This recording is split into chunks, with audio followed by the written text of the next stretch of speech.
Olá, seja bem-vindo ao Amigos Cast, o podcast dos Amigos do HC, em parceria com o Hospital de Clínicas da Universidade Federal do Paraná. Nesse mês de novembro, a gente vai lançar o nosso primeiro episódio sobre saúde do homem, aproveitando a deixa do Novembro Azul. Eu me chamo Aline, sou analista de saúde da Associação dos Amigos do HC e estou aqui hoje com o Dr. Gustavo Marquezini Paul, que é médico urologista do Hospital de Clínicas. Tudo bem, doutor? Olá, Aline, tudo bem? Então, é um grande prazer estar aqui com vocês hoje. Agradecer o pessoal da superintendência do hospital, que me liberou para estar aqui com vocês hoje. E agradecer também a superintendente, a Caroline Precoma, né, que fez o convite. Agradecer também a você e toda a associação de amigos do HC, que é tão importante para esse suporte que vocês dão no nosso hospital nos momentos mais difíceis. Então, nos momentos mais difíceis, a gente acaba, boa parte das vezes, quando é alguma coisa mais emergencial, recorrendo a amigos do HC, e a gente sempre tem uma mão amiga com vocês. Então, queria agradecer primeiro ao Amigos do HC e mais uma vez aí pela oportunidade de estar aqui com vocês hoje.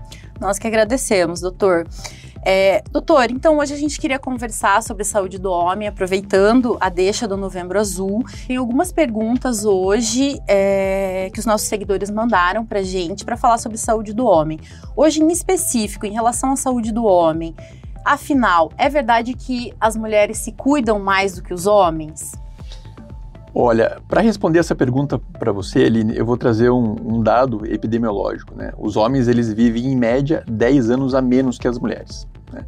Então, até pode existir problemas genéticos associados, né, a parte do sexo masculino e feminino, mas muito dessa alteração, né, dessa expectativa de vida dos homens e das mulheres, ela se deve realmente à questão do cuidado com a saúde que os homens têm, que com certeza é muito menor do que as mulheres têm. Então, mais uma vez, isso é uma coisa que a gente precisa mudar, e essas campanhas, né, de Novembro Azul, uma das finalidades que a gente tem realmente é de tentar mostrar a importância da promoção da saúde masculina e conscientizar a nossa população masculina que, assim como as mulheres, os homens precisam também ir aos médicos, para tentar, não vou dizer que reverter essa situação, a gente não quer viver mais do que vocês, né?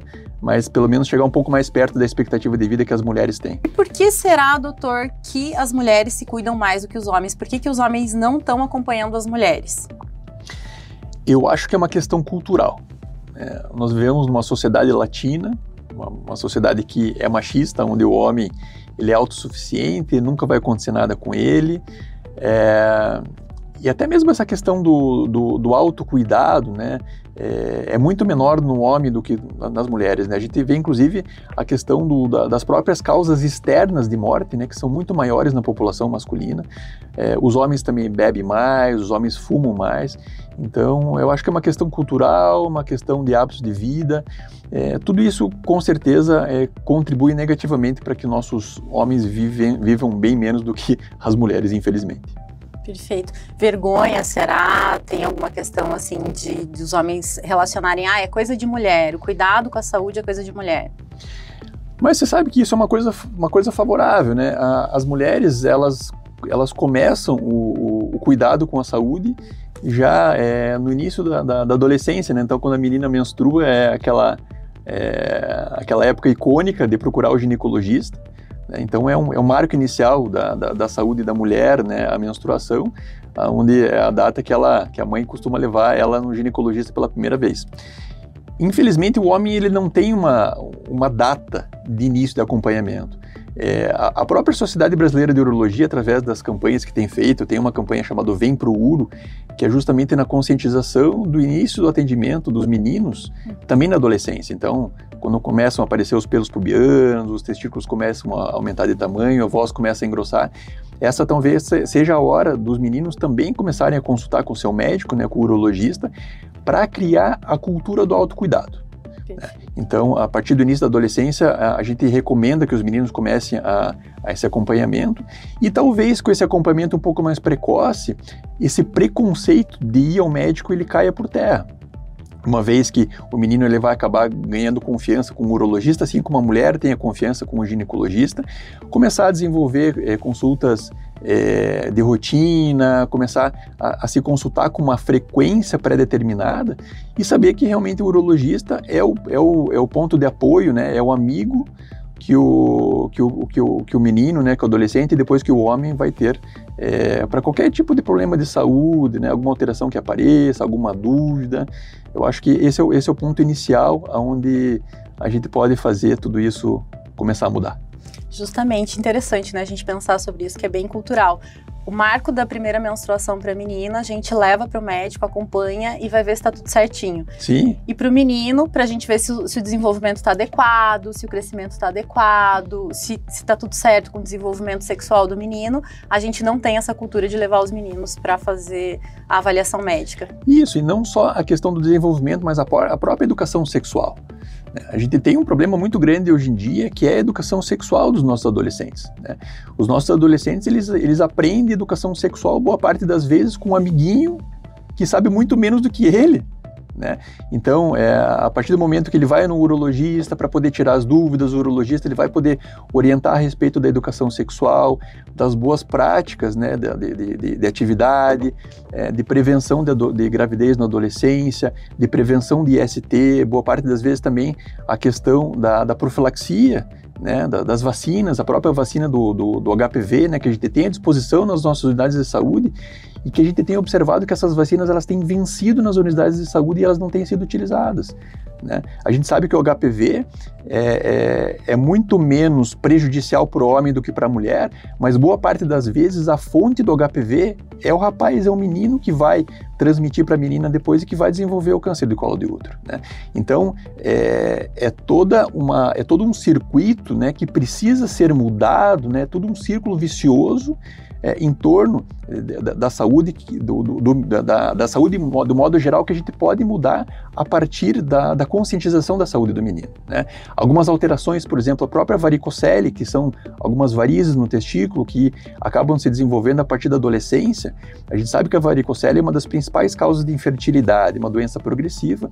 Quanto mais passa o tempo, mais essa varicocele pode ser prejudicial, e se ela for detectada no momento inicial, no momento da adolescência, a gente pode tratar, logicamente, a varicocele. A gente tem alguns artifícios, alguns exames que dizem pra gente se a varicocele é prejudicial ou não, e a gente pode mudar toda a história reprodutiva do menino, do adolescente, do homem e do casal depois, né? Que interessante, né?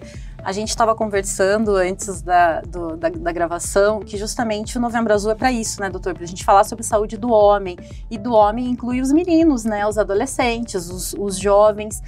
O foco da campanha é o câncer de próstata, mas para além disso, a gente pensar em autocuidado, pensar em saúde, até pensar em prevenção de doenças, a gente precisa ter esse tipo de conversa. Nesse sentido, então, se a gente ali, desde a adolescência, aliás, desde a infância, adolescência, todos esses cuidados, para o homem adulto, a gente tem algum protocolo que o homem deve seguir e com que frequência? Quais os exames o homem adulto tem que fazer? Tem uma rotina de exame que é recomendado? Como é que fica essa orientação? Bom, na questão da idade adulta, não existe uma rotina, né? Então, a gente sabe que existem alguns exames que são recomendáveis, né? Então, exames até para a gente poder analisar como é que está a saúde do modo geral, né? A questão da análise do perfil lipídico do paciente, uma glicemia de jejum. Além disso, exames variados, até mesmo a parte de exame físico, ver se esse paciente não tem uma obesidade, ver como é que estão os hábitos de vida desse paciente, a própria questão, né, de adicções, né, o próprio tabaco, o consumo de álcool, o consumo de drogas ilícitas. Tudo isso aí a gente precisa entender como é que está a vida do nosso paciente, entender as pormenoridades dele, para poder realmente indicar os melhores exames. Não existem exames de rotina, né? Fora glicemia, perfil lipídico, mas a gente tem que entender, e até mesmo entender a questão de como é que está a vida desse homem, né? A questão do estresse, a questão da saúde mental, a própria questão, boa parte das vezes, da avaliação da fertilidade. A gente sabe hoje em dia que tanto a questão da fertilidade quanto da função sexual masculina está extremamente ligada com a qualidade de vida.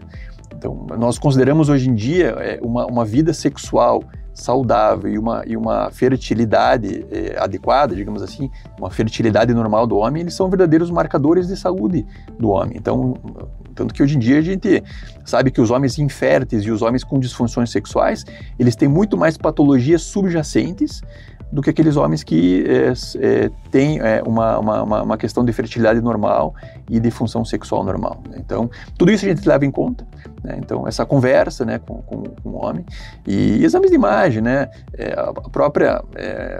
problemas de tumores urológicos, por exemplo, né?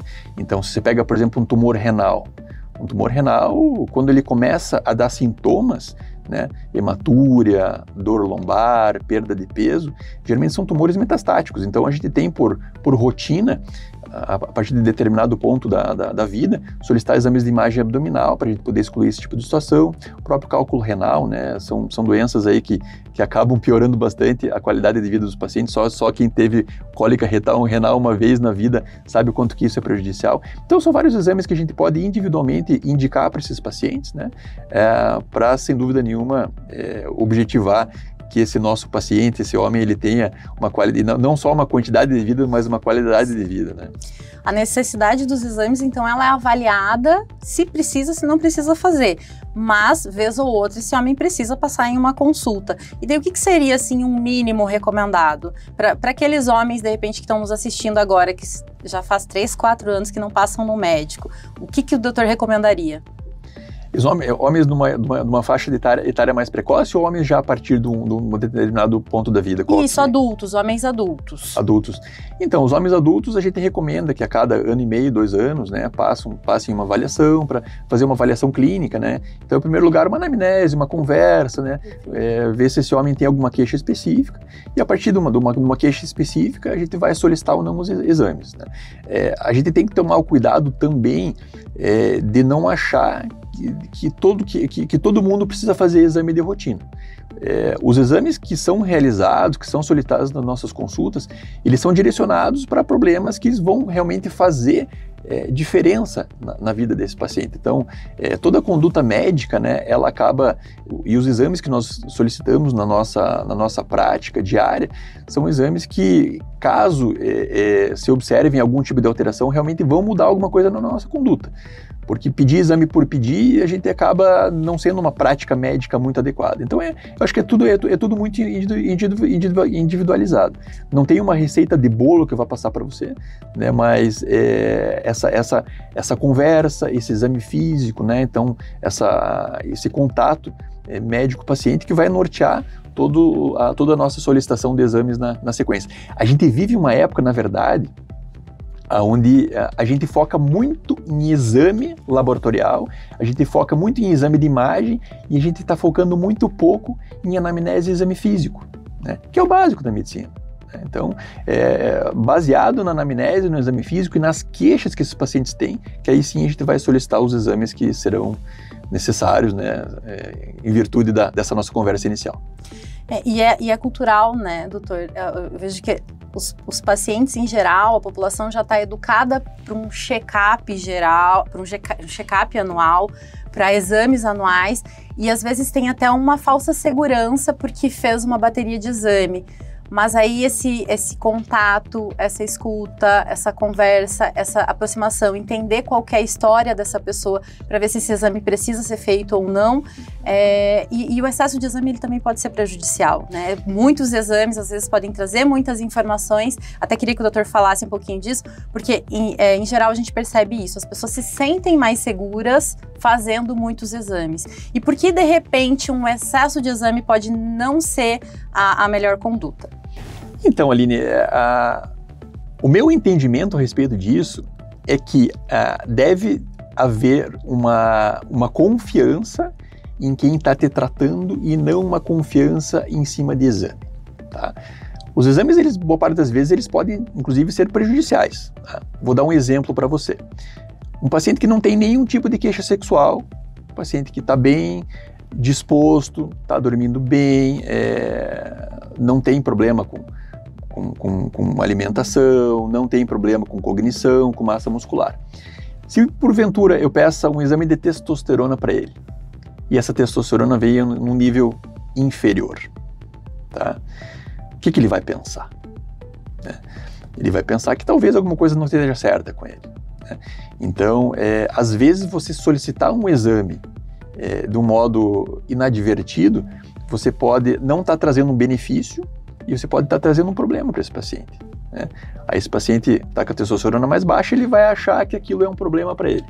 E aí ele vai começar a repor testosterona, que é o que acontece com muita gente hoje em dia, no modo indeterminado, no modo indiscriminado, né? Essa testosterona ela pode, no homem jovem, levar até a infertilidade, né? Então eu, através de um exame que eu peço para o paciente, um intuito de tentar trazer um benefício, esse tiro pode sair pela culatra, né? Então, todos os exames eles precisam ter as suas indicações adequadas para eu não trazer um efeito deletério para esse paciente, né? Então, eu acho que muito mais do que a gente confiar nos exames que estão na nossa frente, a gente confiar no profissional que está nos assistindo e ter certeza que aquele profissional realmente ele quer o nosso bem e não apenas ser um solicitador de exames ali e depois... Sabe o que a gente vê muito hoje em dia, né?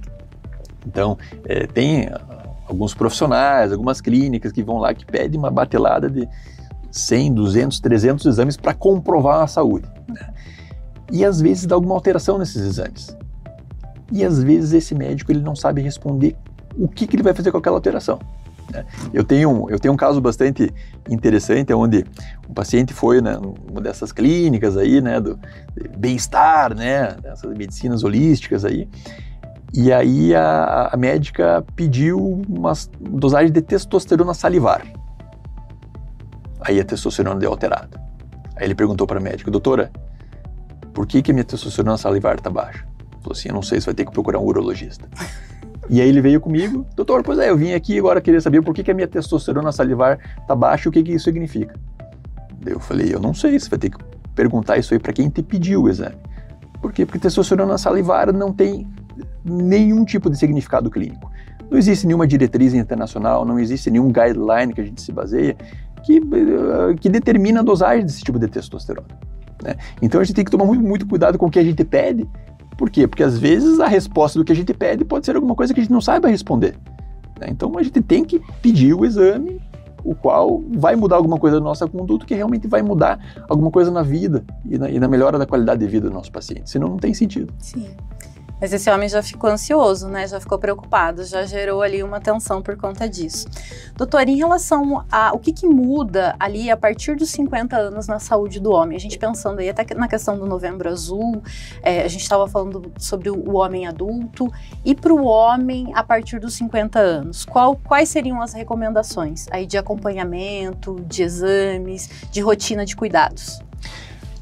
A gente sabe que um dos principais fatores de risco para o desenvolvimento de neoplasias é a idade. Então, a idade traz consigo muita experiência, muitas histórias, mas traz também uma chance um pouquinho maior do desenvolvimento de alguns tipos de tumores, alguns tipos de doenças, né? Então, o próprio câncer de próstata, né, ele é muito mais prevalente na população a partir da quinta e da sexta década de vida, população masculina, logicamente. Outras doenças, né, tumores renais, tumores de bexiga, logicamente a gente vai ter que analisar também fatores individuais com relação aos hábitos de vida, o próprio tabagismo, o histórico familiar. Então, a idade traz consigo várias coisas deletérias, né? As próprias doenças cardiovasculares, né? Então, o nosso sistema cardiovascular ele vai envelhecendo, boa parte das vezes até por influência da parte dos lípides, né? Vai formando placas, ateromas, o paciente vai podendo desenvolver problemas com relação à sua função sexual também, que hoje em dia a gente sabe que a disfunção erétil ela é um marcador de doença cardiovascular e um marcador de risco para acidente vascular encefálico, um marcador de risco para o próprio infarto agudo do miocárdio. Então, a partir dessa idade, é uma idade onde os esforços em cima da saúde masculina, eles precisam ser intensificados. E aí sim, essas consultas de rotina, elas são mais ainda indicadas, né?